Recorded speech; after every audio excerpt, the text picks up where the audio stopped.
더불어민주당 서울시당 공식 팟캐스트 서당캐 16번째 방송 2부를 시작하겠습니다. 박수로 시작합니다. 1부 때보다 확실히 우렁찬 박수. 이렇게 하면 됩니까? 네.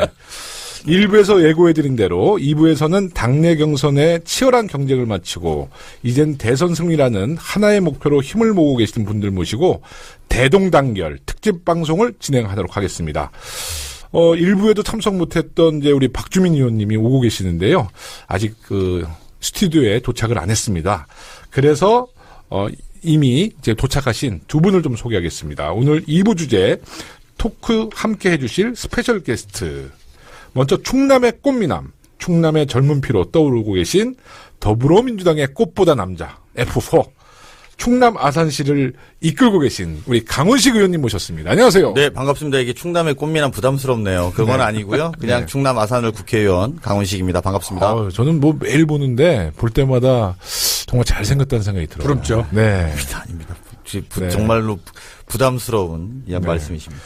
그 18대 총선에서 충남 아산시 지역구에서 첫 출마를 하셨는데 당시에 연세가 많으셨더라고요. 30대 중반. 네, 그렇습니다. 지금 45살이고요. 네네. 두 번 나가서 떨어졌습니다. 한 번은 본선에 나가서 떨어지고 네. 두 번째는 이제 경선에서 졌는데요. 네. 사실은 18대 총선 충남의 민주당이라는 위치가 네. 그 당시에 생각해 보면 1당이 자민련, 네. 2당이 한나라당. 야, 자민련 정말 옛날 이야기죠. 옛날 이야기죠. 자민련. 예. 정치 진짜 오래 하셨다. 자민련 때부터 정치했으면. 자민련 후보랑 같이 이렇게 붙은 거예요. 저는. 근데 네. 그때 민주당은 사실 이렇게 좀 충남에서는 굉장히 좀 뭐라고 할까 제3당, 네, 3당에서도 네. 거의 뭐 한석 두석이 엮기 어려운 이런 네. 상황이었고요. 그래서 그런 거에 비하면 지금 거의 상전벽해 11개 지역구 중에서 5명이 우리 더불어민주당 국회의원입니다. 네. 그 뒤로 한 4년간 그 지구당 위원장을 했는데요. 하여튼 뭐 그 뒤로 경선에 패배하고 네. 뭐 노심초사 하다가 이번에 이제 그러니까 어렵게 첫 번째 출마가 30대 중반 몇 살? 36살입니다. 제가 37살에 첫 출마했잖아요. 그럼 비슷하네. 네. 예, 저랑 비슷하시네요. 네. 그때 겁도 없이 그냥 나오면 무조건 되는 줄 알았어 나는. 그로부터 지금 저도 세 번 떨어지고 이제 네 번째 번째 됐죠. 된 거지. 네. 네, 저는 뭐 선배님에 네. 비하면 두 네. 번밖에 안 떨어졌네요. 근데 그래도 산전수전 다 겪으셨다. 아닙니다. 네. 네. 그러니까 정치는 이제 뭐 예전에 이제 총학생회장도 하시고 민주운동도 하신 거 잘 아는데 네. 정치하게 된 이제 직접적인 그 입문 과정은 어떻게 됐죠? 그 뭐 사실은 정치에 관심을 가진 것은 제가 그 총학생회장 끝나고 원래 이제 예전에 보면 조직운동이라고 네. 그 이 학생회 있는 친구들하고 같이 그 사립학교법 개정 투쟁을 해요. 그러니까 그때 네. 한나라당 의원들이 반대해요. 한나라당 그것도 옛날 얘기인데. 구정치냐? 왜, 한나라당 왜 그래? 너무 오랜만에 듣는 한나라당 그때 민교협하고 정교조분들하고 학생운동을 했던 몇 개 그룹들하고 같이 한나라당 당사 앞에서 단식 농성을 합니다. 사립학교법 그렇게 개정을 하면 안 된다. 민교협은 이제 민주화를 위한 교수 모임 이렇게 협의회죠. 근데 이제 그렇게 했는데도 이게 결국은 통과가 되지 않습니다. 그래서 야 이거 법을 바꾸는 문제에 학생들이 같이 좀 나서서 좀 움직여야 된다. 네. 이렇게 하면서 이제 정치권에 관심을 갖게 됐던 계기가 됐습니다. 제가 신문사 했을 때 자민련 출입 기자였어요. 서강대교 넘자마자 우측에 예. 거기 자민련 출입 기자들을 아침마다 뭐 숭늉 같은 걸 줬어요. 네. 근데 너무 맛있어서 그때 대변인이 추억의 인물 변홍전 대변인, 이양희 대변인. 이양희 네, 도전. 네. 이양희. 수행비서 하던 분이 지금 이장우 네, 맞습니다. 자유당의 최고위원 했던. 네, 그때는 이장우 의원 너무 목소리가. 근데 이장우 의원 그때는 정말 좀 여성스럽고 굉장히 괜찮았는데 제가 20대 국회에 들어가지고 딱 만났어요. 네. 소민님 옛날엔 안 그랬는데 왜 이렇게 변하셨어요? 했더니 개인적으로 만나면 옛날이랑 똑같아 이렇게. 전혀 그럴 것 같지 않다. 네. 나 요새 무서워서 옆에도 잘 안 가요.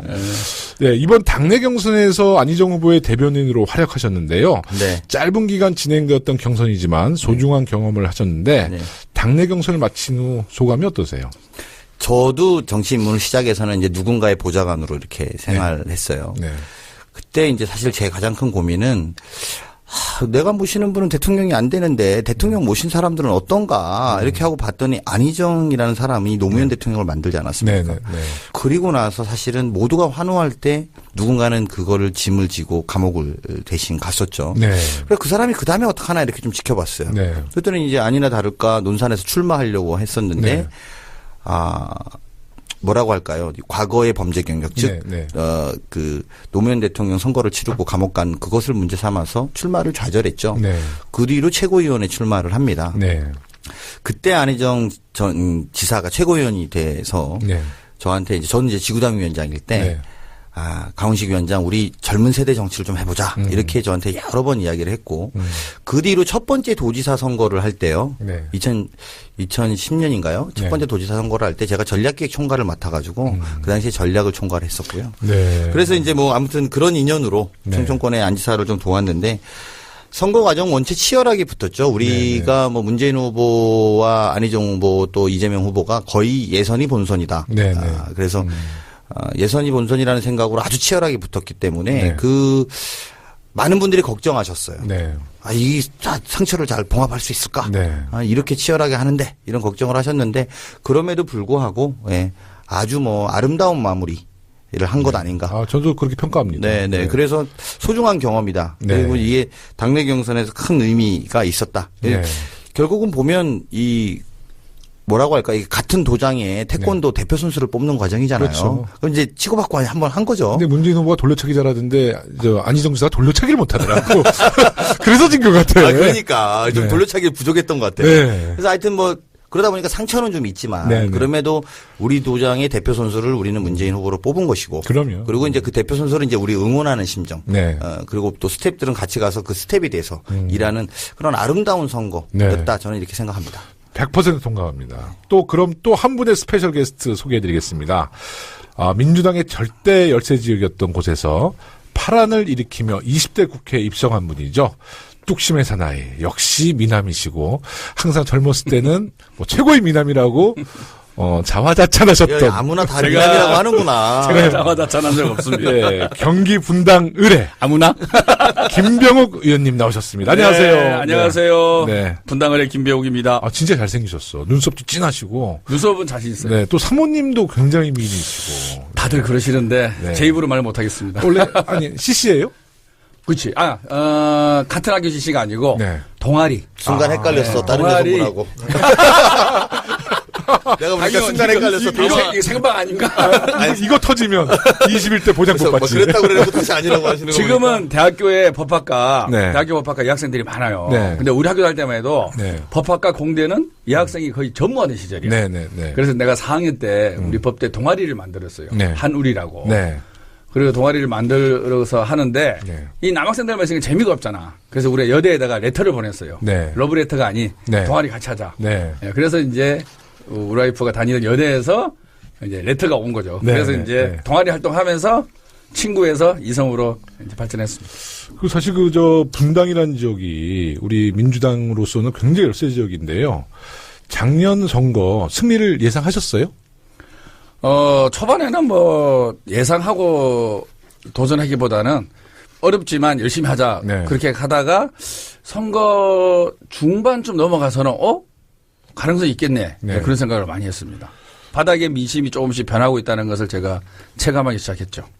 그 분당에서는 이제 우리 김병우 의원님 또 김병관 의원 두 분이 네. 당선되면서 새바람을 일으키고 있는데 분당에서 우리 당 후보들이 승리할 수 있었던 원인 중에 하나도 이제 성남시장 이재명의 성과가 있었다라고 많은 분들이 이야기하고 있어요. 어떻습니까? 당연하죠.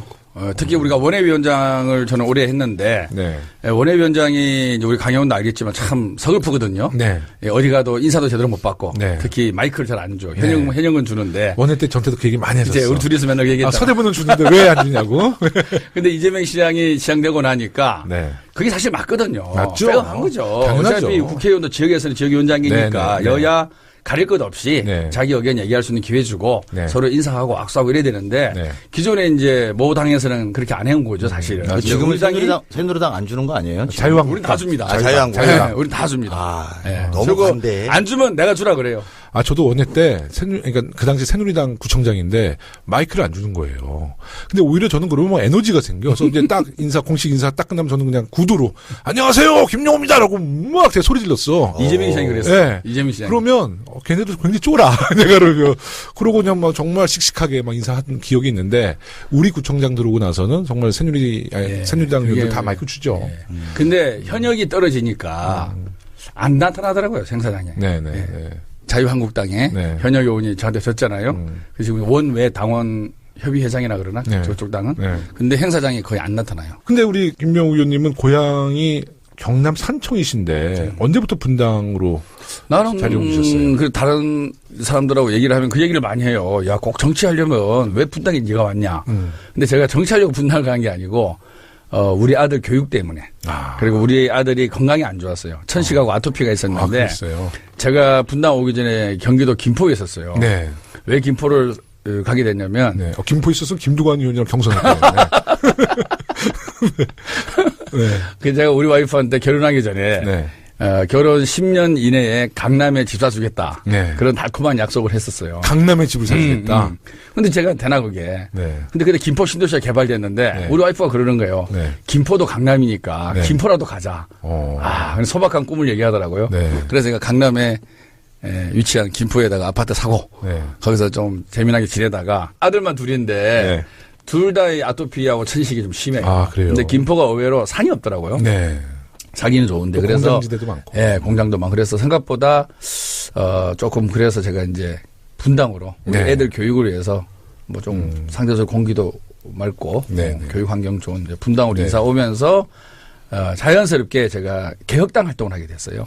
그러셨어요? 예, 정치를 위해서 분당에 온 게 아니라 분당에 살다가 노무현 대통령 흔들릴 때 네. 예, 그때 이제 유시민 씨가 네. 개혁 국민정당을 만들어서 노무현 대통령 지키자. 네. 예, 그래서 어떻게 저도 처음 온라인 들었네. 오프라인 활동을 하다가 이 위원장 할 사람이 없다 그러는 거야. 네. 또 그 그래서 당시 제가 분당에서. 예, 그래서 제가 추천을 받고 그때는 당비 만 원씩 내는 당원이 무려 300명 있었어요. 아유. 대단한 힘이었어요. 네. 분당에. 예, 대단하다. 15년 전이지. 네. 16년 됐나? 야, 그러면서 개혁당 이제 출신은 처음 알았네. 좀 개혁적이지 않아 보이잖아. 네. 제가 좀 부드럽죠. 네. 부드러워. 굉장히 부드러워서 그런 느낌 전혀 아닌데. 오늘 전 처음 들었습니다. 네, 그렇습니까. 예. 제가 정치 이력은 꽤 됩니다. 네. 우리 김병욱 의원님이 당내 경선에서는 이재명 후보를 지지하시면서 대변인 역할을 하셨어요. 아쉽게 이재명 후보도 탈락했지만 경선을 치르면서 얻은 것도 많으시고 또 그 한번 경선에 대한 평가 또 소감도 한번 말씀해 주시죠. 네, 제가 이재명 시장을 돕게 된 것은 이재명 시장이 추구하는 가치나 공약을 제가 100% 지지하는 건 아니에요. 네. 이재명 시장이 표하는 정책이나 내용에 대해서 저도 이견이 있고 때로는 문제가 있다라고 네. 생각하지만 어쨌든 모든 지지자들이 후보의 공약을 100% 지지하지 않다고 보고 네. 저를 저는 100% 지지했습니다. 100% 아닌 것 같은데. 약간 이재명 시장이 이렇게 저 조직적으로 뭐가 잘 안 갖춰졌네. 대변인이 뭐 아니 그렇게 정책을 지지하라는 거를.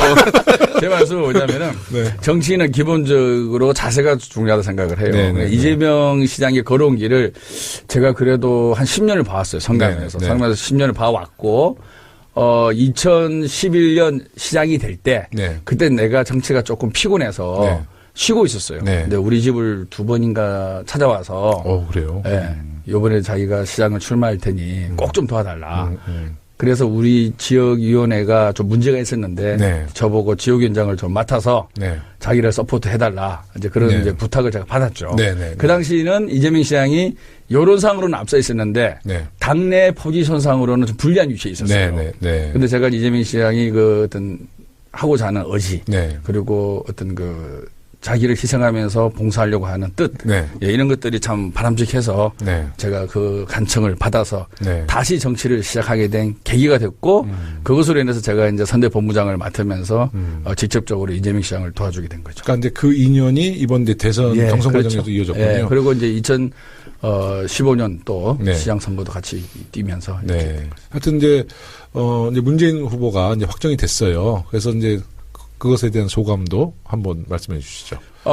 우리가 뭐 경선을 우리 강훈식 의원도 열심히 했고 저도 열심히 네. 했는데 참 두 분 정말 열심히 네, 하셨어요. 열심히 했어요. 그리고 사실 우리 이재명 측은 광주 전남부, 네. 대전 충남부 경선을 하면서 공조직, 네. 다시 말해서 국회의원, 네. 지역위원장, 네. 도의원, 시의원, 구의원, 군의원 네. 단 한 명도 없이 경선을 했어요. 한 명도 그거 없이. 믿어지겠어요? 어. 진짜로. 단 한 명의 공조직 도용도 없이 광주 호남하고 대전 충청 대선을 경선을 치른 거예요. 네. 예, 그래서 광주에서는 2등 같은 3등, 충청에서는 우리가 확실한 3등을 했지만 영남에서는 단 4명이 있었어요. 단 4명. 네. 그래서 2등 했어요. 네. 그 당시 경선 과정 속에서 최성우 의원이 현직 국회의원 한 명도 지지가 없어서 어떤 모 의원께서 저한테 김혜영 의원이 누구? 김혜영 의원. 최성우 의원 한번 지지해보세요. 저한테 그러시더라고. 하여튼 이번 경선은 정말 아름다운 경선이라고 평가합니다. 하여튼 열심히 정정당당한 승부를 펼쳐주신 두 분께 박수 한번 보내드려야죠. 수고하셨습니다. 예, 그럼 이 박수 소리와 함께 잠시 광고 듣고 와서 본격적인 이야기 나눠보도록 하겠습니다. 더불어민주당 제19대 대통령 선거 서울특별시당 국민주권 선대위에서 자원봉사센터를 개설했습니다. SNS 및 온라인 활동, 부정선거 감시, 유세 지원 활동, 콜센터 등 어떤 일이라도 대환영입니다. 완전히 새로운 대한민국, 내 삶을 바꾸는 정권교체를 희망하는 분은 언제든지 서울시당 홈페이지와 지역의 정당 사무소를 찾아주세요. 이상 서울시당 사무처에서 말씀드렸습니다. 네, 우리 광고 듣고 온 사이에 우리 이 시대의 참 예언인 서당캐의 상표 등록권자 우리 정청래 의원님 오셨습니다. 안녕하세요. 여러분 안녕하십니까. 진정한 정권교체와 민주정부 수립을 위한 더불어민주당 문재인 대통령 후보 서울특별시당 선거대책위원회 상임고문 겸 공동선대위원장 겸 홍보위원장 겸 SNS 총괄본부장 겸 유세단원 정청래입니다. 야, 정말 경력 화려하죠. 말이 되나? 네. 고문, 위원장, 본부장. 이 말이 돼요? 아니, 실제 갖고 계신 거니까 이렇게 말씀하시죠. 너무 다재다능하신 것 같아. 내가 중앙대학에서 물 먹고 서울 선거대책위를 다 휩쓸어버렸어. 아, 지난 방송에 김영주 의원 나오셨는데 우리 정청래 의원님한테 주사 센 거 맞으셨나 봐. 계속 방송에서 정청래 의원님만 말씀하는 거예요. 그때 네. 서울시장 선거 때 네. 그때 내가 김영주 위원장이 이렇게 얘기하더라고. 정치고 지지해달라는 건 아니고요. 그냥 와서 축사만 좀 해주셨으면 좋겠어요. 네. 그 발족식 할 때. 네. 알겠습니다. 네. 가서 10분간 네. 김영주 위원장을 영웅을 만들었지. 그래도 김영주 의원이 의리가 있으시네. 네. 근데 김영주 위원장님은 우리가 칭찬 하나 했고 본받을 게 있어요. 네. 뭐냐면 보통 선거 끝나면 자기가 달라서 된 거거든. 네. 근데 그날 바로 결과 나오자마자 전화를 해서 지금까지 아유 정치고 아니었으면 저 당선 안 됐어요. 정치고 덕분에 당선됐어요. 이게 이제 립서비스 있잖아. 네. 립서비스일 수 있잖아. 아니 근데 진심 같아요. 근데 그 다음에 며칠 뒤에 전화가 왔어요. 정치고 내가 진짜 미안한데 내가 당직자 임명한데 정 의원이 하나 좀 추천해줘요. 그러더라고. 네. 그래서 내가 그렇게 해도 되시겠어요? 그랬더니 아니 정치고가 추천한 사람이 유능한 사람일 거잖아. 그리고 우리도 그런 게 필요해. 지금 서울시당에. 그래서 내가 추천했다니까. 그래서 내가 정치 13년 만에 처음이에요. 선거 끝나고 네. 추천권을 주는 위원장은 처음 봤어 그런 경우. 보통 이렇게 입을 다 닦잖아. 네네. 근데 김영주 위원장은 13년 만에 새로운 발견이었어요. 네. 네. 하여튼 의리는 분이에요. 저희 우리 정청래 의원님 이분 어떤 내용인 줄 아시죠? 몰라요. 네. 이분은 문재인 후보로 대동단결. 그래서 이제 안희정 지사 그 당시 대선 경선 과정에서 대변인을 역임한 강훈식 의원님. 강훈식 의원은 어디서 뛰었어요? 전 안희정 후보 대변인이었어요. 네. 안희정. 김병욱 의원님. 이재명 시장의 대변인. 시장입니다. 이재명 시장 쪽이었어요? 우리 정청래 의원님은 그때 나는 그 구상권을 청구해야 돼. 이재명 시장 쪽에. 내기를 했어. 네. 1등은 이제 문재인 한다. 네. 2등이 누굴 거냐. 네. 손혜원 의원하고. 난 이재명 시장이 2등 한다. 네. 자기는 안희정 지사가 2등 한다는 거야. 근데 졌어. 네. 수도권에서 2등 했습니다. 그걸로 안 돼. 구상권 청구. 정말. 좀 전달하겠습니다. 잘 좀 하지 그랬어요, 좀. 근데 정청래 의원님은 어떤 캠프에 안 계셨었어요? 저요? 네. 캠프에서도 물 먹었지. 문재인 캠프에서도. 그러니까 문재인 후보를 그때는 좀 그렇죠. 지원하셨죠? 네. 그럼 오늘 딱 맞네. 우리 모든 후보들. 근데 난 네. 캠프 요원이 아니었기 때문에. 캠프 요원은 아니고. 어떻게 뭐가 돌아갔는지. 역시 비선. 근데 네. 내가 있잖아. 네. 물 먹기 전공인가 봐. 네. 2012년 그때 문재인 캠프에서도 물 먹었어요. 네. 그때 뭐냐면 이해찬 당대표 때 정 의원이 SNS 이거는 진짜 밝다고. 네.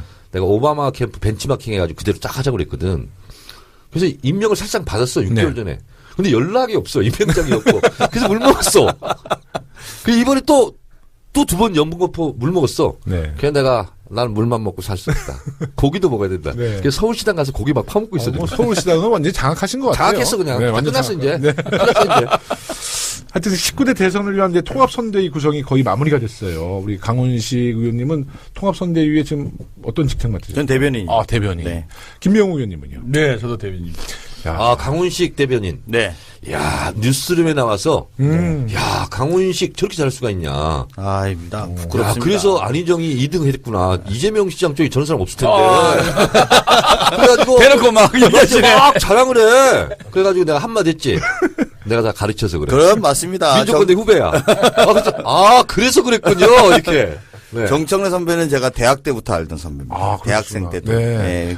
그때 이제 제가 총학생회장을 했고 네. 정청래 선배가 민주동문회 하부 조직? 청년건대라고 하는데 하부 조직이셨네. 민주동문회 회장. 회장. 아니, 그러니까 총학생, 뭐, 대학교 그 조직이라는 게 총학생위원장이 이거잖아요. 여보세요. 총학생회장이. 네. 우리는 대학을 졸업한 사람들의 아, 오비 모임? 모임이잖아. 네. 조합장 조합장 출신들은 다 민동이지 뭐. 그러니까 졸업하면. 졸업을 하고 네. 그 학생운동하고 치열하게 살았던 선배들이 이제 따로 모임을 해요. 네, 네. 동문회에서. 거기서 대빵이니까 진정한 아, 대빵이지. 진정한 대빵. 네. 거기 총학생회장들 쭉 질비하잖아. 우리 김영호 의원이 네. 중국에서 대학을 나왔지. 저는 그 처음에 중국에 갔는데, 민동 개념이 없는 거야.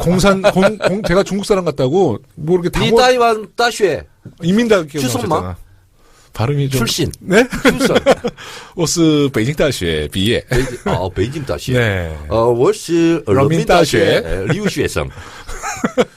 정청래 의원도 중국 가서 정말 열심히 공부하셨어요. 인민대학. 네, 거기는 열심히 당 간부들이 주로 가는 학교잖아요. 그렇죠. 네. 제가 또 이 더불어민주당 간부잖아. 네. 그러니까 그거 통해가지고 당 간부끼리.人民大学. 예. 네. 지금 이제 저 통합 우리 선대위 참여하시게 됐는데 어떻습니까? 좀 분위기가. 뭐 사실은 용광로 선대위 네. 저 용광로 선대위보다는 후르츠 칵테일 선대위 같아. 아 그래? 완전 조화롭게 같이 다 섞여서 맛들이 좀 다른 그 과일들이 모여가지고 네. 같이 다 섞여갖고 이렇게 좀 제대로 된 맛을 내고 있다 이렇게 생각이 좀 들고요. 아직까지 서먹서먹하잖아, 솔직히. 그러니까 다 아직 살아있다니까. 알알이는 달라. 알알이는 다른데 이게 전체 섞일 때 맛이 있는 거죠. 네, 네, 그래서 네. 그렇게 하나는 섞인 건데 이제 아직 용광로가 이게 불을 안 떼시나 봐. 불을 네. 좀 떼면 용광로로 가는 거고 네. 아직은 후르츠 칵테일. 그렇지만 후르츠 맛은 칵테일. 있다. 맛은 이 있다. 맛을 다 살리고 있고 아, 여기 안에 맞아요. 다 담으려고 네. 하고 있어. 강훈식 네. 정치인 다 됐어. 네. 저렇게 말하는 거 있잖아. 네, 후추 정치 칵테일. 한 8년 정도 해야 나오는 멘트. 아, 왜 그러세요? 아니 아까 저 얘기 좀 해보니까 자밀련 시대 때부터 정치했던 당 원로시던데. 네. 8년 전에 나와서 그냥 떨어졌다고. 완전히 구정신으로 그냥 완전 아, 만들어버리네. 왜 그래, 진짜. 네.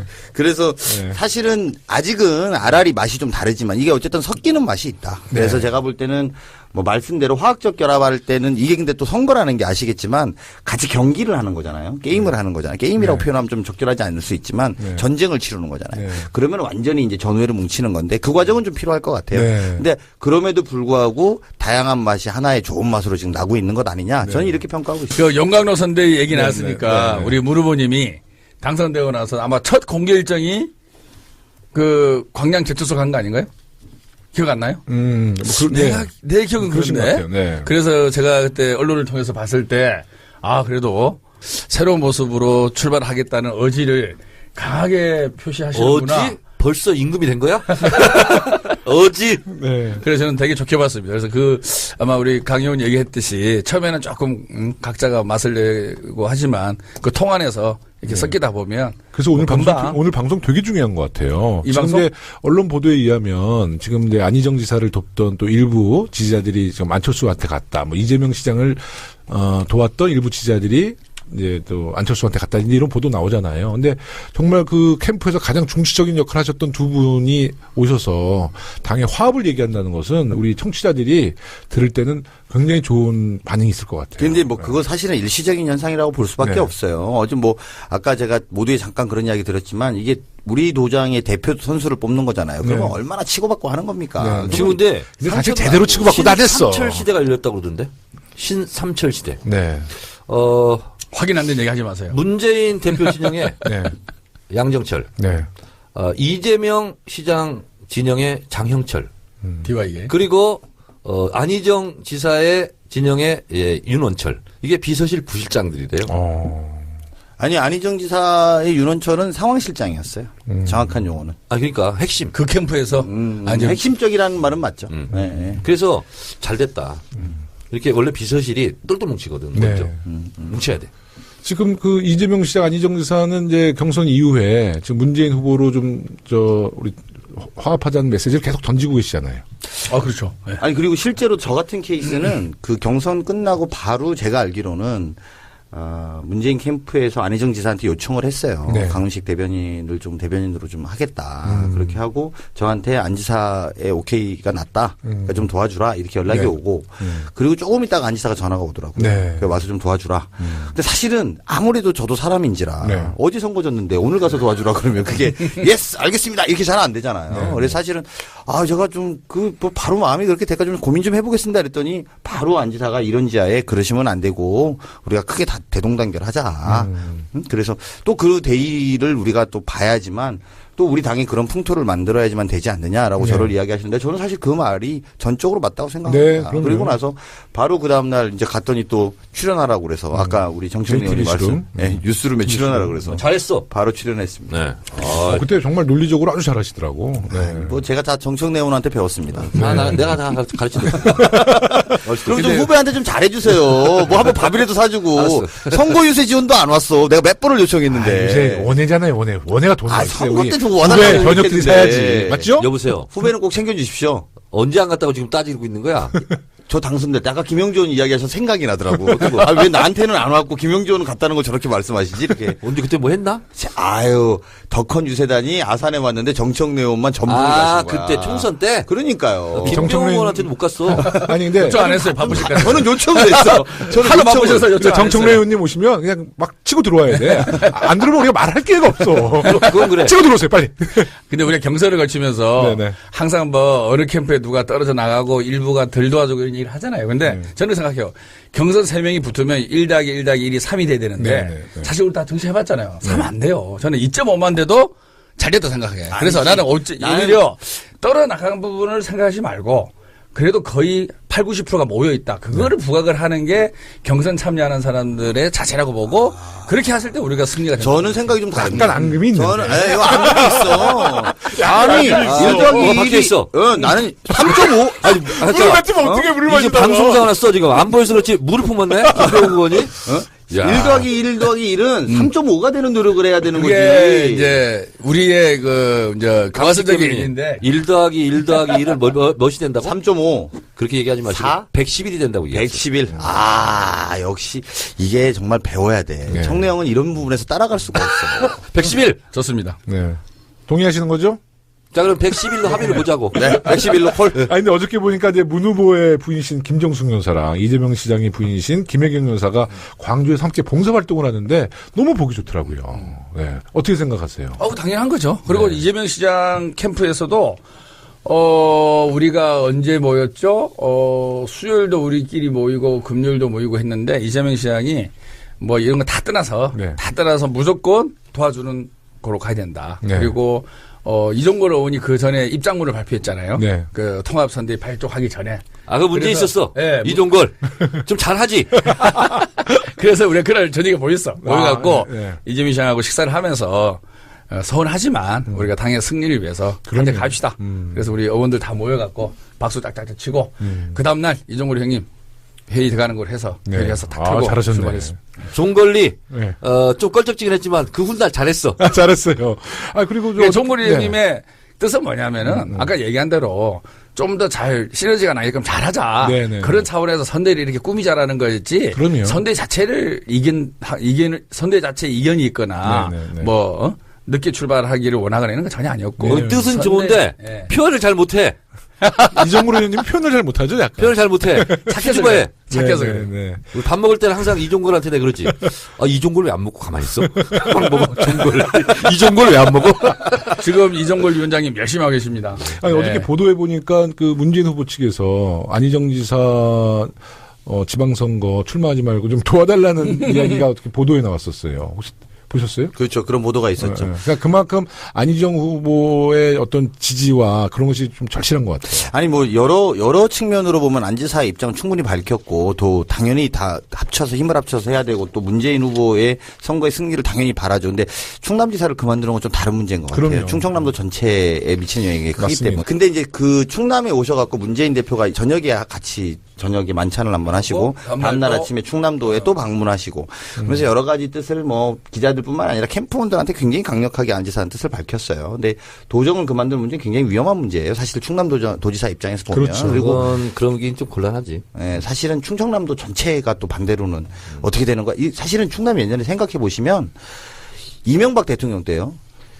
행정수도 이전 반대 이명박 대통령이 하니까 이왕구가 탈당해버렸잖아요. 이왕구 지사가. 맞아. 그래서 스타 됐어요. 그러니까 이게 무슨 말이냐면 심지어 대통령이 이걸 좀 도와달라고 그래도 이걸 딱 계기면 오히려 먹힌다. 이런 정서가 있어요. 그래서 제가 볼 때는 계기다 이것은 팟캐스트 방송 용어로 딱 맞는 말이에요. 그래야 되는 거야? 그렇게 생각해 보면 사실 좀 특이한 부분이 좀 있어요. 충청남도 분들은 또 그래도 끝까지 좀 마무리를 좀 줘줬으면 좋겠다 이런 바람들은 아직은 더 있고요. 그리고 또 문재인 후보가 충남도청에 오셔갖고 그 질문을 또 받았어 기자한테. 저 그만두라고 할 생각 없냐 이렇게 했더니 그건 충남도민에 대한 예의가 아니다. 이렇게 표현을 하셔서. 야 강훈식 의원 참 나 없는 사이에 많이 컸네. 어쩜 저렇게 말을 잘해? 형은 안 키워줬잖아. 계속 말하지만. 야, 떨어져 있는 동안 네. 나랑 떨어져 있어가지고 저렇게 큰 거. 같이 있었으면 못 컸을 거야.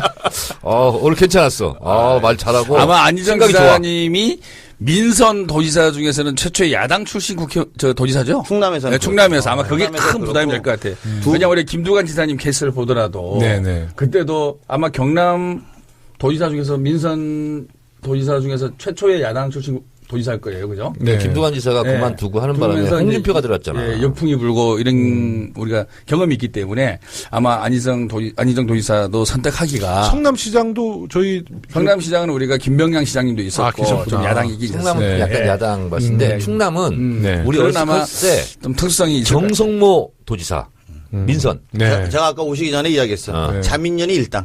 2당이 정성모 도지사 아들이 누군지 알아요? 신한국당 얘기를 하더라고요. 깜짝 놀랐지? 정성모 지사 아들이 네. 정진석. 맞아요. 맞아, 네. 맞아. 우리는 그래서 그 벽에다가 유한열 국회의원 있잖아. 네. 1월부터 10월까지는 달려가고 얼굴 큰 거 하고 네. 정성모 도지사 사진 2장 붙이고 컸어 우리.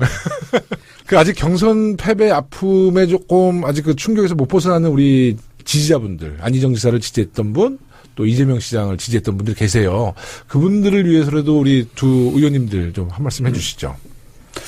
우리 이재명 시장님을 지지했던 분들의 성향은 뭐 다양하더라고요. 만나보니까 다양하고 그리고 우리가 해단식을 할 때도 좀 많은 분들이 울고 그다음에 또 우리가 이 ARS나 이 모바일을 하다 보면 항상 의심을 하게 되는 구석이 있어요. 네. 예. 그리고 그게 워낙 기술적인 문제이기 때문에 아무리 설명을 해도 전달하는 과정에서 제대로 또 안 되는 부분도 있고 그래서 여러 가지 해프닝도 일어났는데 그때 이재명 시장이 단칼에 잘랐죠. 그렇죠. 나 승복한다. 네. 그리고 지금은 문 후보를 중심으로 뭉쳐야 될 때지 네. 이의 제기할 시기가 아니다. 그리고 여러분들의 이의가 꾸준히 있어 왔고 내가 다 살펴봤는데 크나큰 문제가 아니고 일을 하다 보면 약간의 오류가 있고 서로 간에 오해가 있는 부분이지 본유적인 부분이 아니니까 다 덮고 넘어가자. 그렇게 했는데 그분들 중에 일부가 수개표를 주장하는 분도 계시고 네. 뭐 다양한 부분이 있어요. 그럼 정의당을 지지했던 분들이 넘어온 분도 있고 있죠. 사드에 대해서 아주 그 원론적으로 지지하시는 분도 있고 네. 그다음에 뭐 반대를 지지하겠지. 그렇죠. 반대를 지지하는 반대죠. 그래서 이 세력을 다 안고 우리가 가야 되는데 그거는 이재명 후보만이 할 수 있는 유일한 길인 것 같아요. 그래서 우리 문 후보님이 좀 더 열심히 후보들끼리 네. 노력하는 자세가 보이고 이재명 후보는 100% 뭐 SNS도 말씀하셨고 우리 오프라인에서 말씀하셨고 얼마든지 도와줄 자세가 돼 있다. 저는 생각해 보면 뭐 문재인 후보, 안희정 후보, 이재명 후보는 다 역할을 다 하셨어요. 네. 근데 제가 오히려 이 방송을 듣는 안희정 지지자분들한테 하고 싶은 이야기는 안희정은 민주당 30년 된 조상입니다. 네. 30년 동안 민주당을 했습니다. 그러면 뭐의 승리를 원하겠습니까? 네. 본인의 지지했던 사람이 누가 승리하기를 바라겠습니까? 네. 민주당의 승리를 절실하게 원하고 있습니다. 단 한 번의 중간에 흔들림도 없이 왔단 말입니다. 이게 뭐 이탈한 물론 뭐 하다못해 이제 뭐 같은 도장에서 대련하다 보면 응원하던 사람이 어제까지 여기 응원하다 저기 응원 바로 하려고 하면 좀 섭섭하고 뭐 아쉽고 이런 거 있겠죠. 근데 일단 뻘쭘해. 네, 약간 좀 어색하고. 근데 그건 잠깐인 거고. 그러면 안희정이 어떤 정치를 했었나? 30년 민주당 정치했다. 30년. 그러면 그 부분에 대해서는 지지자들이 화답해 줘야 된다. 묻지 말고 민주당 후보 지지. 이렇게 두 분이 정리해야 어떤 큰 역할을 했냐면 안희정 지사는 어쨌든 안철수 등 보수 여권의 지지율을 누르고 있었어요. 네네. 깔고 앉아 있었지. 네네. 이재명 시장은 왼쪽으로 갈 수 있는 표를 가지고 있었단 말이야. 네. 딱 스크럼 짜고. 그래서 더불어민주당이 지금 지지율이 당 지지율이 45% 이렇게 나오는 이유도 네. 두 분의 덕분인 거죠. 그래서 결국은 지금 남은 과제는 대동단결. 네. 자, 흩어지지 말고 다 함께 가자. 네. 이것이 대선 승리의 열쇠말입니다. 맞습니다. 네. 그래서 저는 오늘 방송이 굉장히 의미 있다 보는데, 이제 두 의원님께서는 이제 문재인 후보의 이제 대변인이시잖아요. 아주 굉장히 중요한 역할을 맡으셨는데, 최근에 이제 안철수 후보가 굉장히 상승세를 타고 있다고 좀, 뭐, 믿든 말든, 이제 보도는 그렇게 나오고 있어요. 현재 판세를 어떻게 좀 분석하고 계세요? 저는 이게 안철수 후보의 지지층은 명쾌하게 좀 보면요. 네. 문재인 후보를 대항하기 위해서 끊임없이 한 축에서 찾아왔던 후보였다. 그래서 반기문을 지지했다가 안 되니까 황교안을 또 지지해보고. 네, 네. 사실 또 일부는 안희정 지사를 2등으로 만들었었던 거죠. 그리고 마지막에 이제 안철수를 지지한 거다. 근데 그건 뭐냐면 지향이나 가치의 후보 지지가 아니다. 그냥 저거 싫어. 약간 이런 식의 개념이기 때문에 네. 그러면 안철수가 좋아? 그것도 아닌 거예요. 네. 근데 구체적인 현안과 강론에 들어가기 시작하면 안철수 후보를 왜 좋아하는데 네. 지금 우리가 국면이 어떤 국면입니까? 지난 5개월 넘게 6개월 동안 1,600만 명이 나와서 촛불을 만들어서 이거 장미 대선이라고 하는데 제가 볼 때 촛불 대선이거든요. 네, 네, 네. 촛불로 이루어진 대선이에요. 그래서 대선이 만들어진 거 아닙니까? 네. 그러면 이 촛불 대선의 진정한 의미가 뭐냐? 그리고 어디서부터 시작해야 되는지를 이제 물어볼 수밖에 없다고요. 일시적으로 반작용으로 네. 자, 박근혜 대통령이 구속되고 나니까 뭔가 해소가 됐어. 네. 그러니까 다시 일시적으로 가 있는 건데, 근데 궁극적으로 결국은 어떤 나라를 만들고 어떠한 대한민국을 만들 거냐의 쟁점에 들어가면 안철수가 어떤 나라를 만드는지는 다 몰라요. 네. 그러니까 대부분 들은 기억은 하나나 4차 산업혁명. 근데 그거 뭔지를 잘 모르겠어. 네. 근데 그렇게 해가지고는 대한민국을 이끌어갈 수 없는 거잖아요. 네네. 그래서 그런 문제에 이제 직면할 수밖에 없다. 그래서 결과론적으로는 그 지지라는 것은 무너질 수밖에 없다. 두 번째는 이게 정치인과 정치관의 싸움 같지만 지지자와 지지자의 싸움입니다. 네. 오늘 당장 술자리에 가면 안철수 지지자랑 문재인 지지자랑 앉아 술 한잔 먹고 야 왜 지지하는데 이런 이야기 나눌 거라는 거죠. 몇 마디 하다 보면 금방 바닥이 나올 수밖에 그렇죠. 없다. 이제 그렇게 되면 결과적으로 안철수의 거품 좀 빠질 거고 네. 지지율의 조정 국면이 올 것이고 결국 문재인 후보가 이기지 않을까 이렇게 생각됩니다. 네. 역시 뭐 당 대변인답게 아주 명쾌했습니다. 우리 김병훈 종편 의원. 너무 방송을 잘하시는 보고 것 있는 같네. 것 같았어. 네? 종편 방송을 보고 있는 것 같았어. 왜 공격해? 후배를 챙겨주라고. 아니, 보기 좋다고.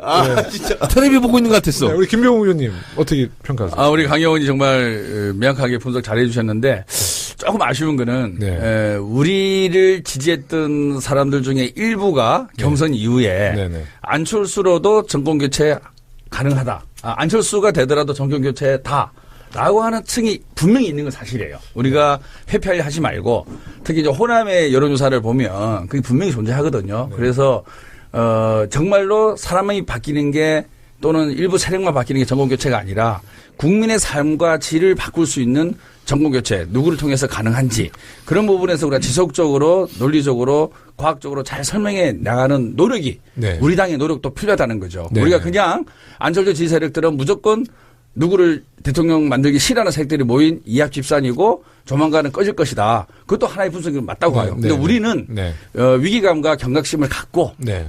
잘못 인식되고 있는 부분들도 분명히 있기에 네. 그 부분들에 대해서 우리가 정확하게 짚고 그 논리를 깨부술 수 있는 우리의 경각심과 위기감도 가져야 된다. 근데 이제 저희를 지지하는 분들이 주로 이제 뭐 진보적인 성향을 가진 우리 많은 분들이 지지하잖아요. 저희 더불어민주당을.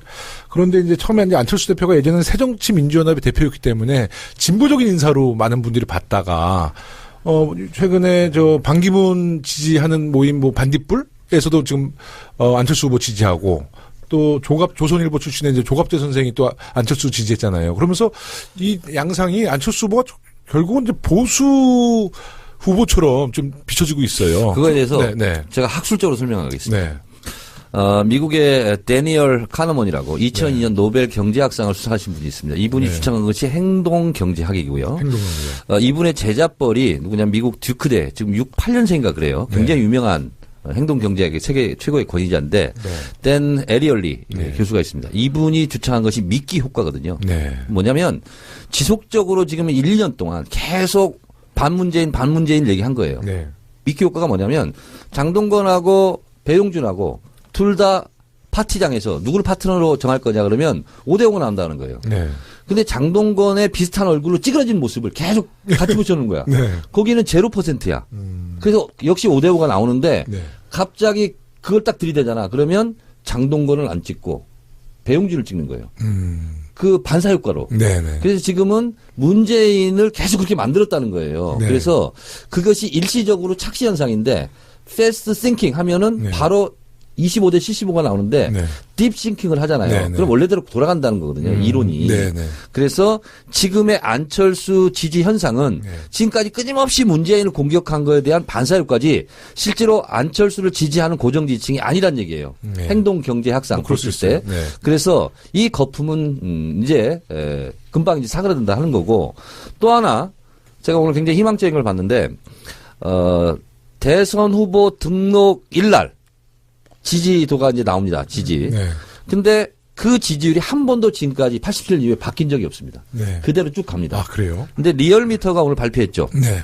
8% 네. 차이로. 그리고 양자대기를 설령하더라도 옵자범이 밖에서 문재인 후보가 이기는 걸로 나왔잖아요. 네. 그래서 오늘 리얼미터의 그 결과 발표는 굉장히 역사적인 지표가 될 것이다. 네. 근데 그런 이야기 하니까 네. 저는 안철수 후보가 그 대선 후보 등록하는 날 의원직 사퇴한다는 거 하는 거잖아요, 네. 지금. 네. 그 사실은 홍준표 의원이랑 별로 다르지 않아요. 재보궐선거를 못해. 재보궐선거, 아니, 이양지사 자기가 후보가 된 게 한참 전인데, 안철수 후보도 이양지사 의원직을 하려면 그 1년이나 공백을 줄 필요 없이. 재보궐선거를 할 거래요? 못해요, 못해. 이번에 못하나? 대선 때 못해요. 아, 대선 때는 못하죠. 10월 때는 하겠지. 네. 10월 때는 하죠. 그렇죠, 그렇죠. 그러니까 그거를 또 바로 땡겨서 강원식 했으면 되는 거 의원이 아니냐. 노원에 가서 다시 출마하나? 왜 저한테 왜 아니, 그러세요? 아니, 근데 보궐선- 난 앞으로 정청래 의원하고는 안 아니, 나오려고 근데 그래. 여기에는 후배를 한 번 챙겨주질 않아. 보궐선거 하면 또 우리 정청래 의원이 또 아니 가서 선거운동 열심히 할 거냐고. 아, 나가실 거예요? 아니 나가실 거냐고. 지금 이제 얼굴 아니, 안 나가실 잘생기고 거예요. 지금 딱 정확하게 말씀 안 나가 안 나가. 얼굴 빨개졌어. 안 나간다고 선언하지 할 말고 좀 거냐고. 묵히시지 그러세요. 뭐, 아니 나는 네. 마포의 첫사랑을 지키겠다 하고 지금 200번 정도 얘기했어. 네, 첫사랑. 네. 하여튼 그래서 안철수는 네. 지지율이 철수한다. 조만간 조정기를 거쳐서. 네. 근데 지금 이제 오늘 어떻게 보면 막 지금 4월 8일, 9일 날 막 난리가 났잖아요. 7개 여론조사가 있었잖아. 7개 여론 중에서 2개를 안철수가 앞서거든요. 네. 월요일이었죠, 월요일. 네. 그리고 5개를 문재인 후보가 앞서는데 거기에 핵심 키워드가 또 뭔지 알아요? 유무선 비율이었어. 유무선 비율. 그래서 지금 전국의 스마트폰 비율이 보급 비율이 91%거든요. 그러면 91%를 무선으로 해야 되고 유선은 9% 하는 게 맞대요. 여론조사. 그게 리얼미터죠, 90%한 게. 그렇습니다. 예, 예, 제가 근데 봤어요. 예. 조선일보 칸타 퍼블릭하고 그다음에 KBS 연합뉴스 거기 한 거 있잖아요. 네네. 코리아 리서치인가? 네.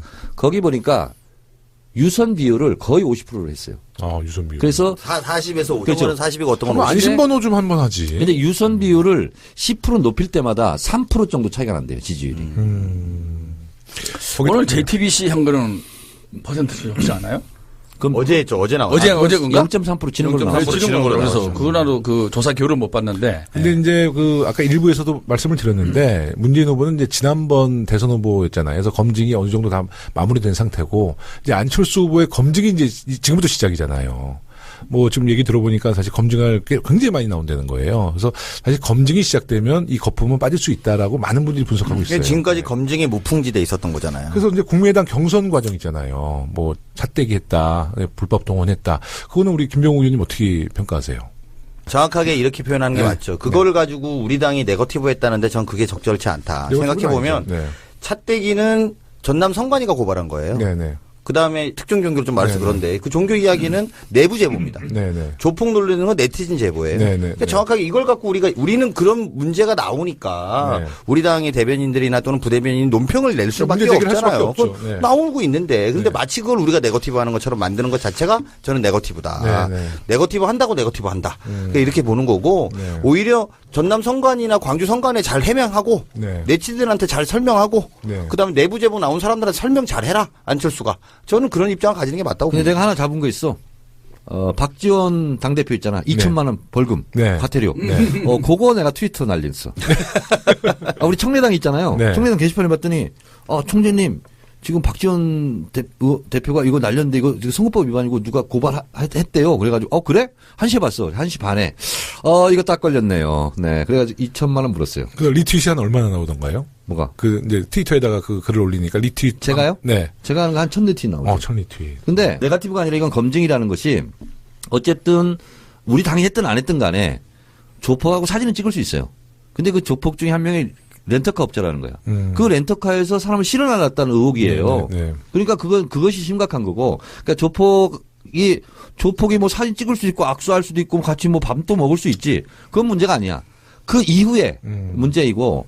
그리고 지금 부산 선관위에서도 그런 걸로 지금 고발해가지고 좀 조사하고 있나 봐요. 네. 근데 저는 안철수 후보가 이것을 알고 지시했다고 생각하지 않아요. 네. 그러나 어쨌든 과잉 충성이든 뭐든 간에 나왔잖아요. 그럼 그 진영이 문제가 된 거고 그건 책임을 져야 되죠, 당에서. 네. 근데 현장 투표는 하여튼 현장 투표 얘기 많이 했지만 우리가 항상 그걸 우려하는 게 불법 동원이잖아요. 그러니까 그건 사실 예상할 수 있는 일이죠. 현장 투표. 사실 그게 이제 국민의당 그 경선 과정을 보면 안 후보가 월등히 앞섰잖아요. 네. 뭔가 이 모멘텀을 만들어내기 위해서 특히 광주 호남에서 많은 사람들이 현장에 와서 투표하는 이런 분위기를 만들어서 자기들이 좀 이렇게 이 선거를 리드해 나가기 위해서 만들다 보니까 과잉 동원의 그 흔적들이 네. 이제 곳곳에 나타난다고 봐요. 그래서 뭐 광주 그때 6만 명인가? 네. 그래서 뭐 언론에서도 크게 보도해주고 사실 그게 어떻게 보면 안철수 후보가 뜨게 되는 그 큰 계기가 된 거죠. 지금 그렇죠. 생각해보면. 네. 근데 이제 그런 것을 면밀하게 주도적으로 계획을 짜지 않았느냐. 그런 과정 속에서 어쩔 수 없이 이런 흔적들이 나오는 거죠, 이게. 네. 식당 오픈하잖아요. 줄서기 알바 있는 거 아세요? 알죠. 네. 식당을 다 오픈했어. 네. 줄을 서 있는 거야, 계속. 저 집 잘 되나 보다. 동원해서. 그렇지. 네. 그런 게 있어요. 줄서기 알바라고. 오늘 많은 걸 새로운 사실을 많이 듣는데. 그런 욕심의 결과물일 가능성이 높다라는 그럼요. 생각을 해요. 사실 그건 예측 가능한 얘기예요. 네. 그래서 좀 사람들을 동원하지 않았느냐. 그 안철수 후보의 부인 그 채용 관련돼서도 뭐 1+1 그 의혹이 확산되고 있거든요. 네, 우리 당에서도 그와 관련된 자료들을 공개했는데 어떤 내용이죠? 김영원 네. 이제 있습니다. 네. 3D 이렇게 읽으면 후보 자격이 없대요. 네. 지금 1+1이 뭐예요? 1+1? 1 더하기 1이면 1이고 1+1이면 1이지. 알겠습니다. 1 더하기 1입니까? 예리한 지적이십니다. 다시 해주세요. 1 더하기 1. 그렇게 하면 안 되는구나. 헷갈리네요. 1+1. 1+1. 네. 그 내용은 네. 내용은 제가 지금 서류를 갖고 오지 않아서 날짜는 기억을 못 하는데 네. 우리가 항상 어디에 어플라이 하면은 그 어플라이 시점에 맞게끔 서류를 떼잖아요. 네. 그거 다 그렇잖아요. 주민등록번호이든 3월 21일. 날짜 3월 21일. 3월 21일. 네. 근데 이제 안철수 후보님의 그 김미경 여사? 김미경 맞아요. 예, 그분이 안철수 후보가 서울대로 옮길 때 같이 이제 옮기게 되는데 서울대에서 모집 공고를 계획한 그 이전부터 서류를 떼놓고 있었던 거죠. 그래서 1+1으로 학교로 이적하는 것을 사전에 약속을 하고 간 거 아니냐라는 우려가 충분히 근거 있게 설명이 되는 그런 부분이죠. 우리는 대한민국을 책임져야 되는 팟캐스트 서당크기 때문에 지금 국민의당이 지금 안 나와 있어요. 그래서 제가 국민의당의 입장을 대변해서 말씀드리도록 하겠습니다. 오늘 아침에 김경진 수석 대변인인가요? 그분이 나와서 이렇게 얘기했어요. 김미경 교수는 서울대 의대를 졸업했고 그리고 미국에 가서 로스쿨도 했고 그래서 융합 전문가다. 그래서 서울대에서 그런 인재를 발굴한 것이 뭐가 문제냐. 이렇게 얘기를 하죠. 그랬더니 홍익표 수석 대변인이 아니 그걸 떠나서 어쨌든 안철수 교수가 먼저 가기로 돼 있고 그리고 공고 내기 전에 미리 다 준비하고 한 것은 미리 다 짜고 간 거 아니냐. 그랬더니 그 부분에 대해서는 명확하게 해명을 못 하더라고요. 그것은 분명히 의혹은 있으니까 충분하죠. 우리가 의혹 제기를 하고 일반적인 관례로 보면 항상 공고를 한 다음에 서류 준비하거든요. 그렇죠. 그 서류를 미리 그러니까 상식적이지 않은 거지. 사실. 뭐 보름 전에 한 달 전에 서류를 준비하고 있다라는 것은 말이 안 되는 거죠. 김영호 의원의 발음을 방금 정정하겠습니다. 또록또록 제가 말하겠습니다. 의혹이 아니라 의혹이었습니다. 의혹. 또록또록 말해주세요. 전라도 사람인 거 티나는. 의혹이요, 의혹. 그러죠. 의혹. 그거 몰라? 하여튼 또 추가로 안철수 후보에 대한 좀 검증이 꼭 필요할 부분이 또 있나요? 전방위적으로 좀 이루어져야 된다고 봐야 네, 되는 네, 거예요. 네, 그러니까 네. 지금 안철수 후보의 소위 성공 신화, 네. 그리고 뭐 벤처 신화 네. 이런 것들, 그리고 그 과정에서 일어났던 기업 운영의 형태, 네. 그리고 또 물론 가족에 대한 문제. 네. 사실 우리가 검증해야 될 게 한두 가지가 아니라고 봅니다. 네, 그래서 네. 이런 것들은 뭐 어디 한 분야로 좀 국한시킬 문제가 아니라 어쨌든 대통령 후보에 나왔으면 모든 것을 다 이렇게 공개하고 오픈하고 검증할 수밖에 없다라는 게 생각합니다. 안철수 후보 딸 문제는요. 우리가 핵심을 좀 아직 덜 찔렀어요. 뭐냐면 재산 형성 과정 뭐 이런 거 있잖아요. 이것이 뭐 불법이다 이런 부분이 아니라 어떻게 미국 유학생이 1억대의 재산을 갖고 있느냐. 이것이 문제인 거예요. 이것이 흑수저로의 입장으로 보면 상대적 박탈감을 불러일으키는 거잖아요. 그래서 제가 오늘 트위터에 그거 썼어요. 나 다 좋다. 근데 어떻게 20대 유학생이 1억 1,200을 예금으로 있고, 뭐 자동차도 있고, 뭐 그런데, 또 뭐 호화생활 뭐 이런 의혹이 있는데, 저는 그런 부분이 상대적으로 박탈감을 일으키는 거고, 그걸 본인이 벌었을까? 근데 아버지가 엄청 부자잖아요, 안철수 후보. 할아버지가 줬다잖아요, 또. 할아버지도 부자잖아요. 뭐 별 문제 되지 않은데, 문제는, 그렇지 못한 청년 실업자들, 이런 일자리를 구하지 못한 사람들에게는 상대적 박탈감이 상당할 것이다. 네, 이런 걸 네, 얘기하는 네. 거죠. 또 이제 안철수 후보에 대한 정책 관련해서 논란이 많아요. 일단 사드 문제도 갑자기 그 국민의당의 당론이 사드 반대였잖아요. 근데 이제 사드 배치를 찬성하는 이제 발언을 했고, 최근에 단설 유치원 신설 자제 발언도 굉장히 문제가 되고 있는 것 같아요. 그렇죠. 네. 우리 강훈식 의원님이랑 저는 이제 아이를 키우고 있잖아요. 네. 제가 방금 YTN 라디오하고 왔는데 이걸 가지고 그 국민의당의 김관영 의원하고 이 부분을 토론하고 왔어요. 네. 김관영 의원한테 제가 물었어요. 원래 당론은 반대이지 않았냐. 근데 어느 날, 안철수 후보가 찬성을 이야기한 다음에 혹시 당론은 다시 재조정했냐? 네. 이렇게 물었더니 바빠서 못했다. 이렇게. 솔직하시네. 그래서 대선 기간이라 30명 이상 모이기가 쉽지 않다. 그래서 되게 당황스럽다. 그렇게 이야기하고. 네. 사실 단설 유치원이 이거 되게 심각한 문제입니다. 네, 심각하죠. 사실 굉장히 심각한 문제예요. 이게 뭐냐면 유치원 가려고 우리 아이 키우는 엄마들이 줄 서서 며칠 정말 막 힘들게 2, 3년 대기하거든요. 2, 3년 네, 대기. 네. 물론 사립 유치원은 바로바로 들어갑니다. 네. 근데 그러니까 정확하게 이게 들으신 분이 알아야 되는데 크게 보면 국공립 유치원하고 사립 유치원이 있고 네, 네. 국공립 유치원은 병설 유치원과 단설 유치원으로 나눠지거든요. 근데 병설 유치원은 학교에다 짓는 그렇죠. 거예요. 네. 그러니까 단설 유치원은 그냥 별도로 짓는 거고요. 그렇죠. 근데 단설 유치원이 훨씬 인기가 많아요. 왜? 병설 유치원은 원장이 교장 선생님이야. 네, 네. 그래서 초등학교가 방학을 하면 애들을 못 맡겨. 네. 방학 맡기는 시간이 줄어들어. 네. 방학을 충분히 다 줘야 되기 때문에. 네. 근데 단설 유치원은 원장이 유아교육과를 나오신 분이에요. 국공립. 네, 병설, 단설 다 국공립입니다. 네, 네. 근데 이 부분에 대해서 단설 유치원을 억제하겠다고 이야기한 거예요. 그럼 네. 그 장소가 어디냐? 몇천 명의 사립 유치원 원장이 모인 자리에 가서 이야기를 한 거예요. 네, 네. 왜 단설 유치원이 훨씬 인기가 좋거든요. 네. 근데 단설 유치원 전체 퍼센테이지는 몇 프로냐? 지금 3%밖에 안 돼요. 네, 네, 네. 실제로 더 늘려줘도 상관이 없습니다. 국민들이 원하는 거는 단설 유치원이 병설 많이 늘리라는 그렇죠. 거예요. 네. 근데 문제는 본인이 이제 이게 문제가 되고 논란이 되니까 병설 유치원을 6,000개까지 늘리겠다. 이렇게 이야기를 한 거예요. 근데 이게 실질적 효과도 없는 것이 네. 초등학교에는 방과 후 학교를 해야 돼요. 근데 그 학교 교실을 또 써야 되고 이 병설 유치원이라는 유치원은? 건 네. 그럼 시설도 별로 좋지 않고 네. 그냥 일단 늘리는 거에 급급한 거거든요. 유치원 숫자는 맞춰야 되고 학부모들의 요구는 아니까. 그러니까 제가 볼 때 교육혁명하겠다 또는 교육제도는 크게 재편하겠다고 해서 저는 뭐 그 부분은 실제로도 좀 그 교섭단체 연설하면서 약간 굉장히 획기적인데 괜찮네. 그렇게 예. 생각했어요. 네. 그렇지만 이 사람이 진실로 학부모와 아이들 키우는 부모에 대한 마음을 아는 걸까? 이렇게 2, 3년씩 대기해서 유치원 보내는 부모의 마음을 아는 걸까? 좀 그렇지 않다. 사립 유치원 원장들의 비유에 맞추는 이야기 하느라고 저는 그렇게 했다고 보고요. 예, 이런 문제가 나중에 궁극적으로 점점 더 드러날 수밖에 없을 거라고 그렇죠. 저는 봅니다. 안철수 후보가요, 이 비전이 없고 정책이 없는 것이 내가 안철수 후보라면 이렇게 얘기했을 거예요. 자, 대한민국은 중학교 의무 교육이다. 네. 근데 이것은 잘못됐다. 중학교까지 의무 교육의 관점으로 가야 된다. 그러면 제일 가르치기 어려운 게 어딘지 아세요? 영유아반이에요. 네. 어린이집, 네. 유치원, 초등학교, 중학고등학교. 그래서 제일 교육하기 어려운 게 사실은 어린이집과 유치원이거든요. 근데 네. 거기가 실제로 어린이집과 유치원의 국공립 비율이 어떻게 되냐면 사립이 95%, 네. 국공립이 5%밖에 안 돼요. 맞습니다. 이게 잘못된 거예요.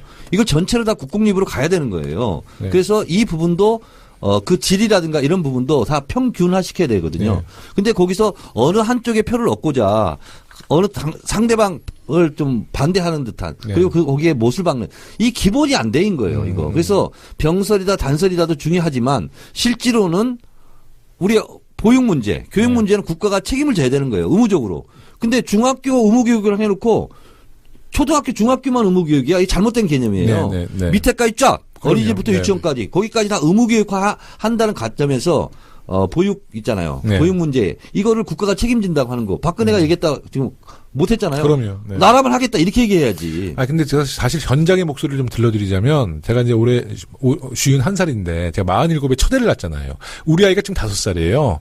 근데 2003, 네. 잠깐 두 번 간 거 아니었어요? 예. 한 번 간 첫 번째 분이나 지금까지 계속 살고 있습니다. 예. 근데 저희 아이가 2013년생인데 저희 처가 임신해서 국공립에 신청을 한 거예요. 임신했을 때. 그리고 아이를 낳았잖아요. 3년 걸릴걸? 아니요. 근데 저희가 3년 전에 확인을 했는데 대기자가 500명인 거예요. 우리 처. 그래서 이제 그냥 일반 사립을 보냈어요. 어린이집을. 그래서 제가 국회의원이 된 거잖아요. 작년에. 국회의원이 됐는데 또 국회는 또 유치원이 있더라고. 괜찮대. 신청했죠. 작년에. 떨어졌어요. 올해도 떨어졌어. 못 들어가요. 한편으로는 야 이게 정말 대한민국이 투명한 그러니까 국회의원이 맞아. 국회에 있는 유치원을 못 들어가니까 한편으로는 흐뭇해. 야 이 정말 대한민국이 의정활동 투명하구나. 성적이 밑에 있어가지고 못 들어간 거 아니야 얘가? 뭐 그럴 수도 있어요. 그럴 수도 있는데 하여튼 그렇게 생각했는데 사실 그 아이를 키우다 보면 정말 국공립 어린이집을 너무나 선호하거든요. 그러니까 안철수 후보가 이런 이 현장의 목소리를 못 들은 거죠. 사실. 내가 그때 현장에 있었거든요. 네. 그러니까 현장에 저하고 있었구나. 네. 안민석 의원하고 이훈혜 의원하고 유기용 전 의원님하고 그 현장에 갔었어요. 근데 우리가 2시에 도착했는데 1시 15분쯤 돼서 안철수가 와갖고 연설하고 가셨다더라고요. 그때는 이제 워낙 현장이 뭐 웅성웅성하고 정확하게 잘 안 들리잖아요. 그래서 이 문제가 부각이 안 되고 우리가 빠져나오고 나니까 한 3시쯤 되니까 이제 언론에 뜨기 시작하더라고요. 그래서 저는 그 생각을 해요. 정말 우리 정치인들이 뭐 아까 싸도 얘기를 했지만 말 바꾸기 이런 것 때문에 여야를 떠나서 다 전체적으로 지금 불신을 사고 있는데 분명히 사립학교 유치원 원장님들의 절규도 우리가 들어야 돼요. 네. 그 사람들의 절규는 뭐냐면 애 출산율이 떨어지다 보니까 학생 들어올 원하는 적고 국공립 생기니까 그분들도 여러 가지로 문제점이 있는 건 사실이에요. 하지만 아까 우리 두 분 의원이 말한 대로 우리 국가의 교육의 미래와 보육을 본다 그러면 국공립이 늘 수밖에 없는 거거든요. 물론입니다. 그리고 우리 문 후보님이 아마 전체 중에서 30% 정도를 국공립으로 하고 그것을 사립학교 유치원 총연합회랑 잘 협의해서 서로가 윈윈할 수 있는 그런 시스템으로 가겠다라는 합리적인 지금 그 공약을 내세운 걸 알고 있는데 우리 안철수 후보도 그런 식으로 무조건 이 자리 가서 이런 공약 얘기하고 저 자리 가서는 공약 얘기하지 말고 합리적인 안을 갖고 양쪽 다 설득을 하는 그런 정치력이 필요한 거 그러니까 단설 유치원 있잖아요. 이거를 억제하고 사립을 키워주겠다. 이거는 기본이 안 돼 있는 발언이라니까. 그러니까 제가 초선 때 이런 경험이 있어요.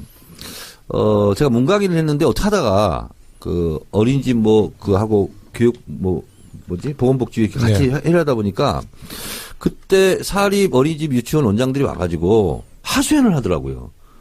그래서 들어봤더니 이런 거예요. 우리 전기세가 너무 많이 나온다. 우리 교육용으로 좀 해달라. 그때까지 산업용이었습니다. 저거 입법했어요 지금. 아직 통과는 안 했는데. 그래서 산업용이 더 싼데 교육용보다. 법안 발의했어요. 아 산림용인가? 산업용인가? 산림용이 어디서 산림용이? 싼 걸 내달라고. 안철수 후보랑 비슷한데. 싼 걸 내달라고. 바꾸란데 오늘. 근데 옛날 얘기를 하시다 보니까. 아니야. 지금 산업용을 원가 이하로 공급하고 있고. 산업용을 교육용을 바꿔달라고 그랬을 거야. 그때. 제가 그 법안 지금 냈어요. 교육용이 더 쌀 거야. 그래서 그걸 바꿔줬어요. 그래서 우리 동네 이렇게 유치원 돌아다니면 제일 큰 유치원이 한 300명 정도 되는데 얼마 혜택을 받냐 물어봤더니 한 300만 원인가? 1년에. 그렇게 혜택을 받는데요. 좀 조그만 데는 한 50만 원. 네. 그거 가지고도 어린이집 원장, 유치원 원장이 얼마나 고마웠는데. 그래서 당장 하려면 그런 구체적인 거 있잖아요. 네네. 구체적인 걸 하고 궁극적으로는 국공립화 해야죠. 근데 이제 제가 문재인 후보의 대변인으로 이야기를 하면 문재인 후보의 어린이집 공약은 국공립 어린이집을 40%까지 일단 끌어올리겠다는 거예요. 현재 그럼요. 이제 12% 정도 수준인데 40%까지 끌어올리고 30%를 바꿨어요. 최근에 바꿨나요? 어제 바꿨어요. 오늘 또 40%라고 YTN 가서 열심히 이야기했네. 그거 바꿨으면 알려줘야지. 대변인이 뭐가 돼? 기세가 아닌가 봐. 아, 진짜. 보고 빨리빨리 안 해주고. 허위사실 유포네. 아, 정정하세요. 정정해줘야겠네. 재판 받아야 되는 거 아니야 또? 그래 진짜. 거기서 슬퍼? 근데 그 본질적인 문제는요. 그 어린이집 유치원 그 교사들에 대한 처우 개선도 처우 개선이 그럼. 가장 본질적인 문제예요. 네, 그 사실 가장 본질적인 문제는 지원이거든요. 그러니까 제일 핵심적인 게 뭐냐면은 누리 과정에 대해서 안정적으로 국가가 재정 지원한다는. 맞습니다. 그게 제일 중요하고 네, 네, 두 네. 번째는 네. 그 보육 현장에 종사하시는 분들에 대한 처우 개선. 처우 개선. 네. 그다음에 국공립을 확대해 나간다는 원칙에 합의하고 네, 네. 예, 퍼센티지에 대해서 상호 까놓고 한국의 미래를 위해서 고민하고 그 세 가지 해결할 가장 큰 중요한 합의점이라고 봅니다. 코렉트합니다. 네. 알아들었습니다. 안 웃겼어. 알아들었습니다. 제가 안 웃겼어. 제가 교문입니다. 지금 교문이시죠? 교문입니다. 예. 지금 이번 대선을 이제 장미 대선이라고 하고요. 또 한편에서는 이제 촛불 대선이라고 그러잖아요. 근데 이번 대선의 승패를 좌우할 시대 정신은 무엇이냐? 우리 대변인께서 한 말씀해 주시죠. 아하. 네, 시대 정신.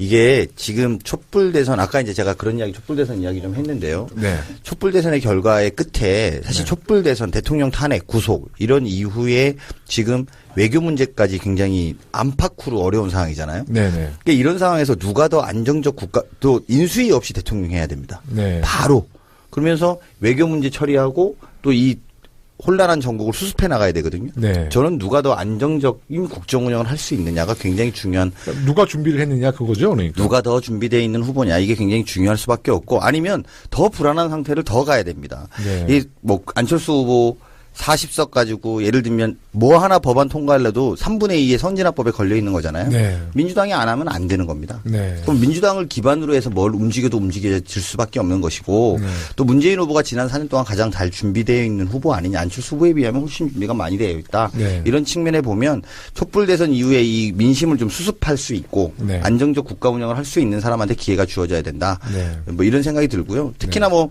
북한 문제나 결국은 사드 문제도 북핵에서 시작하는 거잖아요. 그렇죠. 근데 이제 14 공동선언의 준비위원장을 우리 문재인 후보가 했고 네. 또 뭐 NSC가 어떻게 돌아간다든지 이렇게 구체적인 것들에 대해서 실현 가능한 국가 운영 능력이 있다라는 거에 비하면 네. 안철수 후보는 그런 능력에 대해서 검증받은 바가 없습니다. 그래서 더 혼란할 수 있다. 더 힘들어질 수 있다. 국민들은. 또 국민의당도 또 의석수도 좀 40석밖에 맞습니다. 안 되고. 이제 네. 그런 문제를 통해서 또 동시에 이 사회 통합에 대해서 본인들은 이야기하고 있습니다만 결과적으로 통합이라는 것은 이 과정에서 이 원인들을 함께 해소해 나가면서 그렇죠. 통합이 진정하게 이루어지는 거거든요. 집안은 살림이 확 흔들어져 갖고 다 쏟아지면 깨진 건 좀 버리고 네. 또 잘못된 건 치우고 네. 그리고 다시 재정비해야지 이게 통합이 되는 거지. 네. 이걸 가스레기 모아서 가운데 쌓아놓는다고 해서 통합이 되는 건 아니거든요. 앞으로 저 정권 교체되면 청와대 대변인 해도 되겠어요. 강훈식 의원이 지금 말한 것을 네. 100% 동의하고 콜 네. 받고 네. 제가 2012년도에 네. 삼더이즘을 제가 창시했어요. 네. 이게 뭐 이렇게 창시를 많이 하세요. 간디의 비폭력 무저항주의에 맞먹는 철학사상인데 네. 더 낮게, 더 겸손하게, 더 열심히. 네. 그게 삼더이즘이거든. 아, 좋네. 더 낮게. 더 겸손하게, 더 열심히. 겸손하게, 더 열심히. 이게 이제 삼더이즘인데 네. 여기에 따라서 우리 당명도 바꿨어요. 더 민주. 더 민주주의를 하자. 네. 그러잖아요. 더 불어. 네. 더 불어나잖아요. 네. 그래서 이번 대선은 더 준비하고 네. 더 낮은 자세로 네. 더 국민을 섬기겠다는 이 삼더이즘으로 무장을 해야 우리가 정권 교체를 할 수 있다. 좋습니다. 아주. 좋습니다. 네. 아주 좋은데요. 네. 아, 좋아요? 당에다 공식 제안 한번 해보시죠. 그 우리 검증 얘기가 나왔는데 이제 지금 또 우리 문재인 후보에 대해서도 많은 의혹을 제기하잖아요. 제가 아들 채용 문제는 좀 이야기는 해볼 네, 필요가 네, 있을 것 해주세요. 같아요. 이게 저도 이제 조사를 좀 해보니까 네. 이게 매년 뭐 오래전부터 나왔던 문제잖아요. 근데 2007년에 당시에 국회에 환노위원회에서 네. 이 아들 채용 문제를 본격적으로 팝니다. 아. 한나라당 의원 당시에 네, 새누리당 의원들이 문제 제기를 해서 본격적으로 팝니다. 네. 그래서 환노위 차원에서 보고를 쫙 합니다. 네. 그때 당시 환노위원장이 홍준표 의원이에요. 아, 홍준표? 네. 홍준표 의원 이거 답변하면 돼요. 네. 잘 알고 있는 분이에요. 그래서 그렇게 했죠. 그 다음에 2010년에 한 번 더 이 문제를 또 검증을 했죠. 감사원에서 감사했죠. 2011년에 합니다. 이게 사실은 사골로 따지면 한 4번 우려먹었어. 이거 갖고 또 끓인다고 해서 그 맹물밖에 안 나오는 상황이거든요. 더 이상 끓여봤자 우려 나올 게 없네. 나올 게 없어. 3번, 4번 끓여먹어서 다 끓여 먹었는데 그럼에도 불구하고 또 그 뼈 갖고 넣어갖고 끓이고 있는 거예요. 이제 결과적으로 나올 게 그냥 맹물밖에 없다. 저는 이렇게 보고요. 네네. 이런 것 자체가 사실은 이거 본인들이 제기하고 있는 거거든요. 안철수 후보 측에서. 이거 홍준표에 물어봐. 이러면 네, 그렇게 되죠. 정리하면 됩니다. 제가. 아, 그리고 문재인 후보는 철저하게 검증할 게 또 있어요. 네.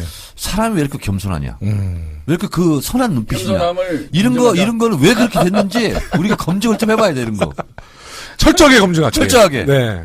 네. 거기까지만 말씀드리면 될 것 같아요. 하여튼 우리 이번에 그 대통령 후보 선출할 때 이제 후보에 대한 뭐 자질도 중요하지만 또 그 후보에 몸담고 있는 정당이 과연 수권적 정권 교체를 할 수 있는 능력이 있느냐. 그거 굉장히 중요한 부분 아니겠어요?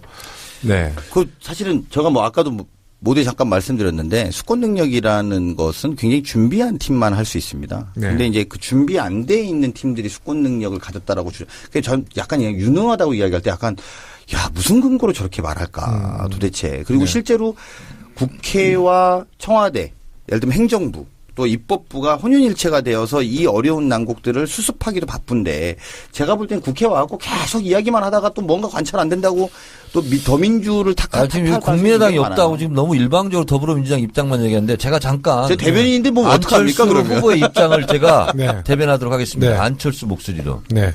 문재인은 안 됩니다. 철폐해야 됩니다. 제가 더 유능합니다. 안철수를 뽑아주세요. 제가 JP 할게요. 말도 안 되는 소리 하지 말아요. 왜 이러세요? 네. 그리고 또 이 문제도 있어요. 네. 사실은 문재인 후보는 우리 당을 중심으로 혼연일체되어 있는 네, 지점인데 네, 네. 안철수 후보는 당과 안철수가 분리돼 있어요. 네. 그래서 사드 문제가 대표적인 맞아요. 케이스거든요. 맞습니다. 그러니까 뭐 네. 반대 입장인데 후보는 뭐 난 찬성해야 한다 생각한다. 네. 그러니까 모든 이제 당들이 총재 시절에 줄서기도 아니고 다시 이제 우리 찬성이다 이렇게 하고 그래서 내가 아까 말씀드린 것처럼 그럼 당론을 한번 조정을 했습니까? 했더니 아직 바빠서 못 모였다. 이런 상황이거든요. 그러니까 강훈식 의원은 저를 음해하지 마세요. 근데 아니야 있는 대로 이야기해 드리는 거예요. 그래서 네. 제가 그걸 물어봤다니까 아까 김관영 의원한테 그 당론은 다시 바꾸셨어요? 그랬더니 저희가 바빠서 아직 못 모였다고. 네. 근데 이런 정도 상태면 사실은 좀 심각한 문제 아니냐는 생각이 들고요. 그리고 아까 말씀드린 것처럼 특히 이 북핵 문제라든지 이런 것들의 외교적 위기 또 국내의 경제 상황 이런 것들을 다 고려하면 준비되어 있는 정당, 준비되어 있는 국가 운영 능력이 되어 있는 후보 이 중심으로 뭉쳐야 된다 생각합니다. 강훈식 의원도 물러가야 된다고 생각합니다. 굉장히 성대모사 잘하시네. 네. 그렇게 하니까 자꾸 하시는 거예요. 그만하라고 하셔야지. 그 안철수 후보가 그 정치하기 전에 네. 안랩 안철수 네. 연구소 네. 네. 그 회사의 BW. 네. BW 아세요? 예, 아까 말씀을 좀 해주셨는데 한번 설명해 주시죠. 네. 네. BW를 헐값에 인수했다 이런 지금 뭐 얘기도 있는데 네. 그 우리가 이제 신종 사채라고 있어요. 네. 왜냐하면 주식의 성격과 채권의 성격을 함께 가지는. 네. 그러니까 채권으로 발행을 하는데 네. 때에 따라서는 주식으로 전환을 하거나 네. 추가로 주식을 받을 수 있는. 그러니까 채권이 주식으로 전환되는 것은 CB 전환사채고 네, 전환사채. BW는 채권이 주식으로 전환되면서 채권도 살아있는 거. 네, 네, 뭐 약간 네. 비슷하긴 비슷한데. 원래 또 그 증권 쪽은 전문가시잖아요. 또. 네, 그렇죠. 제가 오래 근무를 했죠. 네, 네, 네. 그래서 그 부분에 대해서는 제가 보기에는 상당히 좀 우리가 검증을 해야 되지 않느냐. 네, 네, 왜냐하면은 우리가 이제 부의 축적 과정에 대해서 네, 네. 노동의 대가 또는 신기술 발명 이런 것들이 이제 포함돼서 부가 축적이 돼야 되는데 이게 이제 삼성의 에버랜드하고 삼성 SDS의 BW 편법 증리랑 상당히 유사한 과정을 거쳐요. 근데 대부분의 판결을 보면은 에버랜드는 무죄가 났는데 SDS는 유죄가 난 그런 네. 또 우리가 판례가 있습니다. 그래서 지금 이제 안철수 후보 측에서는 그것이 제3의 감정평가기관으로부터 받은 그 가격에 의해서 발행을 했다라고 얘기를 하지만 그 당시 발행한 게 1999년인데 그때는 네, 벤처가 한참 뜰 때예요. 아, 그럼요. 네. 네. 사실은 기대 가능성, 성장 가능성이 무궁무진한 시대인데 네. 그거를 상장되지 않으면 다 과거의 데이터를 갖고 네. 분석을 해요. 그 회사의 자산 가치와 수익 가치를 분석을 하는데 네. 과거 데이터를 갖고 분석한 가격에다가 이렇게 그 가격으로 인수하게 한 것이 네, 네.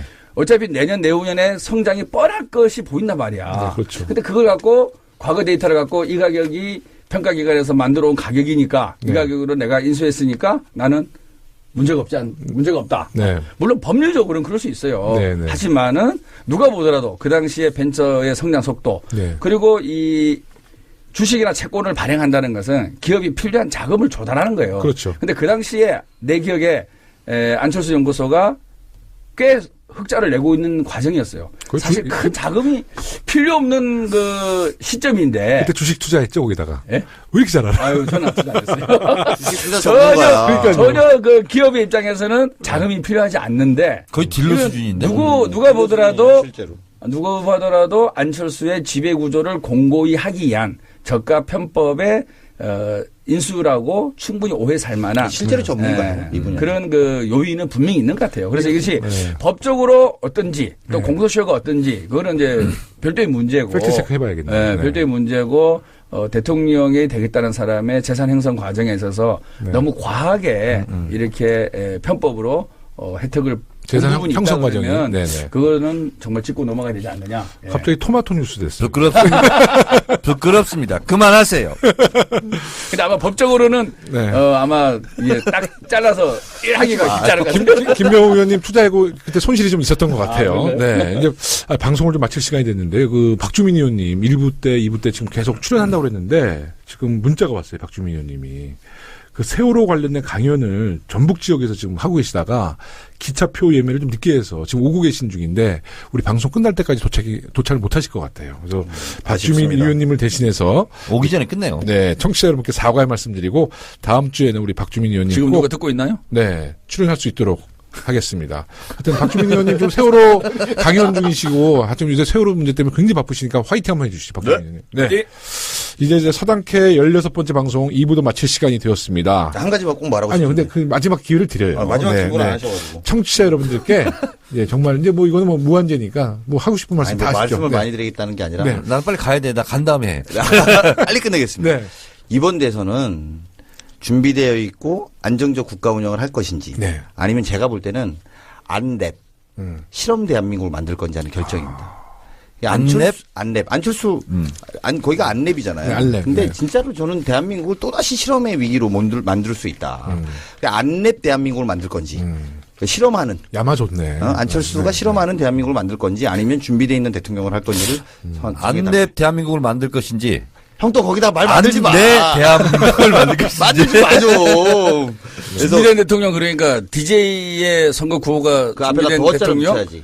더 준비된 더 대통령 3더이즘으로 아까 우리 3더이즘이잖아요. 정신을 하자고. 네. 네, 그거의 결정이기 때문에 네. 저는 뭐 국민들이 합리적 선택을 할 것이라고 봅니다. 네. 저도 한 말씀 드리겠습니다. 네. 이번 대선은 장미 대선이 아니고 촛불 대선이다. 네. 전적으로 옳습니다. 받고 콜.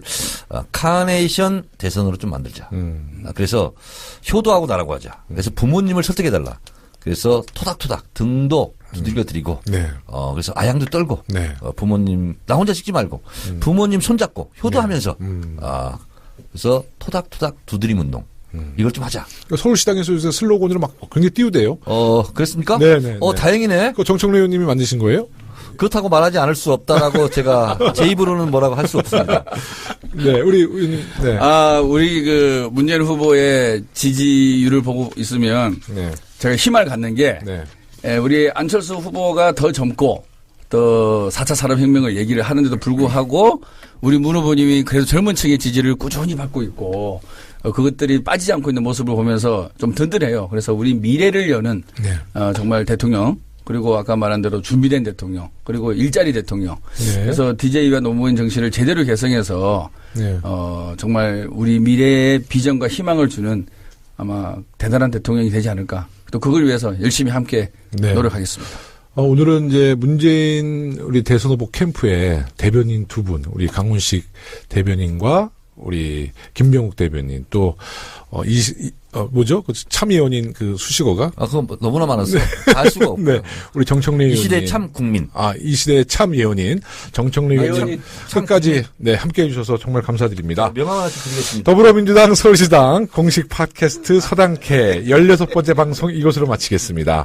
다음 주 월요일부터는요, 공식 선거운동 기간이 시작되는데요. 21일간의 선거운동 기간 동안 저희 서당캐도 매일매일 서울시 곳곳을 다니면서 현장 방송을 진행할 계획을 세우고 있습니다.